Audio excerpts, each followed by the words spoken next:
So the first one is going to be their camouflage.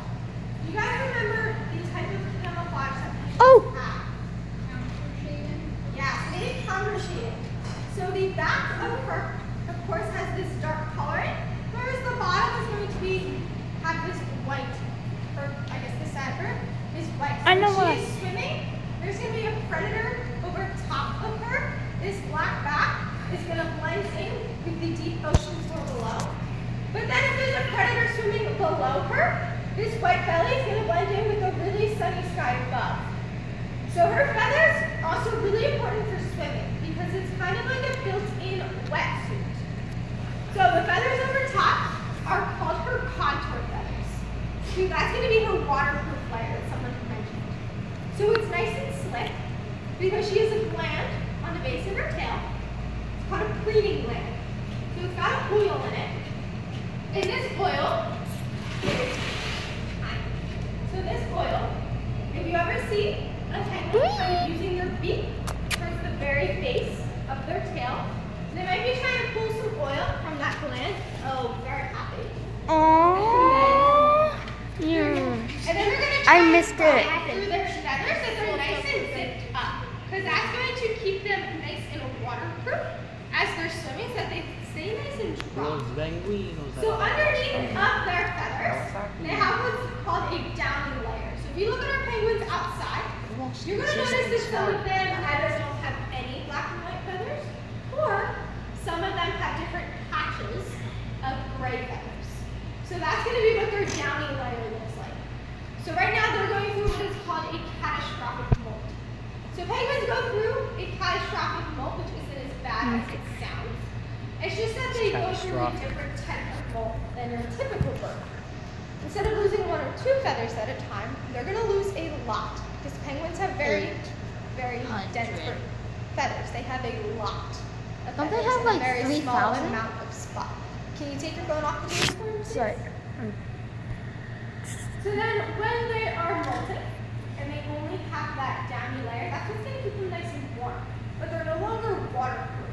So they're going to stay on land for that long amount of time. It's about almost 3 weeks, just a little under. It's how long their molt normally takes. Penguins are going to eat lots and lots of food beforehand. They're going to really stock up on food. So they can rely on all the different fat reserves that they eat. At the zoo, you really notice when our penguins are about to go through their molt. Because not only do they look a little bit bigger, we're actually taking note of what they are eating. We're going to be able to see on all of their different, on the research that you guys saw in the penguin chat, that we write down all the information. So we're not only going to see it on our records, but also on how big our penguins start to get. So their feathers are really, really important to a penguin's survival and how well they do out in their natural habitat. So you guys kind of learned that oil spills are really important and how they negatively affect the South African penguins' environment in their habitat and how well they survive. So what are some questions we have about breeding? What are some questions? Are you able to is she more So yeah, we're very hands-off with our penguins, especially since they tend to explore with their beaks. So sometimes they will preen like our shirts a little bit. But as you can see, I took off like my radio, my keys, and I don't have my shiny belt anymore. Because penguins, they can explore a little bit too much. So we're pretty hands-off with them.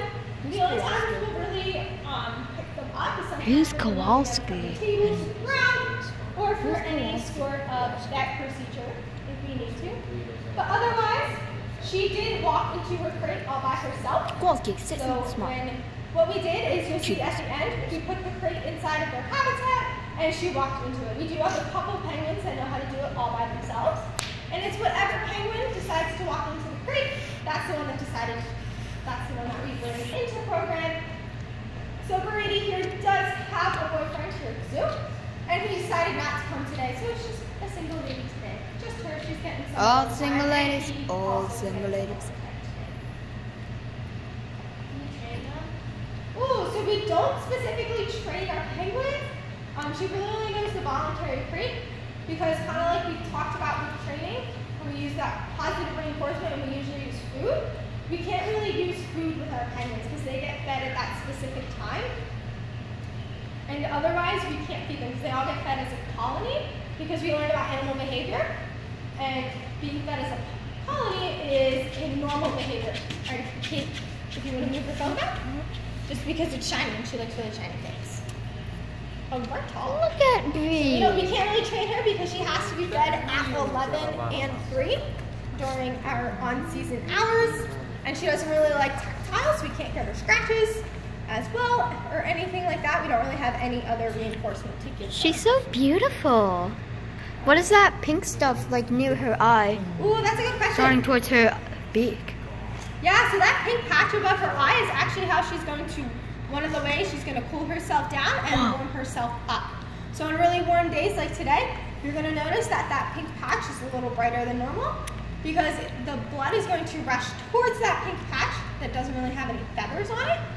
And that's going to cool the blood down before it circulates back into the body a lot cooler. And then it's going to circulate and cool her body down, and that's going to keep happening. So when it's colder out, those pink patches are not going to be nearly as bright because she doesn't want the blood to be as close to the surface. She wants to keep it nice and warm. So that's why those pink patches aren't as bright. No, that's a good question. So she does not have any young yet. We're hoping that she does because she is an approved breeding pair with her boyfriend. Hey. So we're hoping that they become real friendly with each other and they have eggs. But she is approved through the SSP to have young. So we're kind of hoping, but Brady here was born at the Lehigh Valley Zoo. She was either 2016 or 2017.